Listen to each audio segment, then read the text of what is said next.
My biggest lesson when being involved with production is being prepared. Preparation is everything. Like you said, you mentioned just a minute ago, people will see you on the screen, but you got so many people behind the scenes that's actually helping you prepare. But you have to be focused on your job, and you have to be able to do your job. That means you got to prepare for your job. It's one thing people say, well, how can you just be on television without a teleprompter and talk for an hour or whatever? Because the preparation. So it's almost like people look at somebody that plays basketball and like, oh, they play for 48 minutes a night. Nah, I mean, their job is to play for 48 minutes a night playing basketball or whatnot. But the preparation, the practice, everything, the blood, the training that goes into that game, you never get a chance to see. So when you're prepared, one of my favorite quotes is, failing to prepare is preparing to fail. And that's by John Wooden, the former UCLA head coach or whatnot. So when I'm out there, I know I'm in good hands, man, because I'm prepared. So when things do go wrong in production, which they will go wrong, especially on live television, you know how to adjust. Now, a lot of that has to do with experience and being in that situation, because the first time you are reading the teleprompter and that teleprompter goes out, you're going to be like this. But over a period of time, you learn to breathe, relax, make fun of it if you need to or whatever. If they run the wrong video, whatever, you know to kind of adjust or whatever.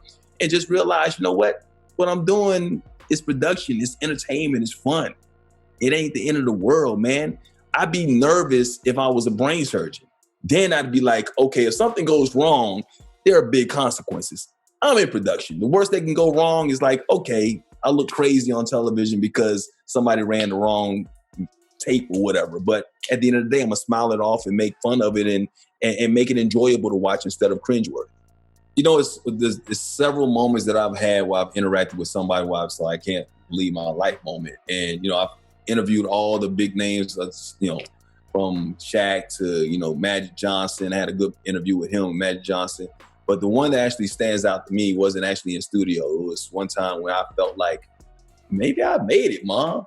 I was on a golf course and I'm on the driving range and I had all this Nike on and whatnot. And because I had a nice little endorsement deal from Nike for golf stuff for whatever reason. Anyway, I'm there and I'm at this tournament, and this is at my height of my ESPN career, not thinking that I'm a big star or anything like that. I still don't think that. I never thought that. But over walks this figure.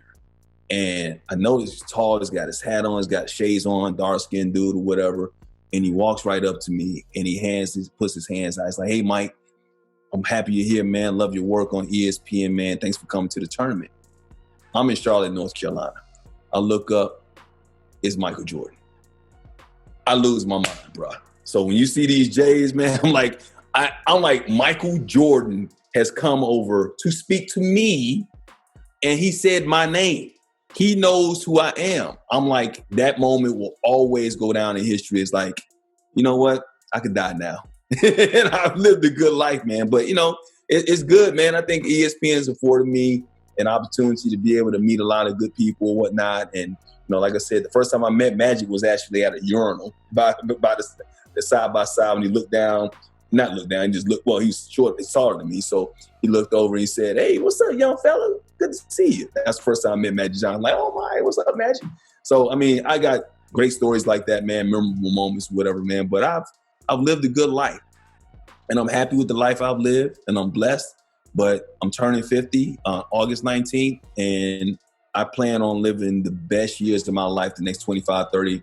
How many more years God has on this earth for me, those are going to be the best years of my life, because I'm going to make them that way. Yeah, man, I got this. I feel good. I feel like a king. I feel like, you know, I'm a Leo, obviously. So I feel like I'm a king, and I feel like I'm living my life, man. Some people will say, you know, you're having a midlife crisis. And I'm saying, no, I'm having a new life rejuvenation of happiness, a rebirth, man. I'm enjoying my life, man. I don't feel 50. I don't think I look 50, to be quite honest with you. So you can say whatever you want to about me. I'm not accepting any negativity in my life, man. I'm going forward and being positive and trying to bring as many positive people along with me as possible, because that's all I want in my circle from here on out. So yeah, man, I'm rejuvenated.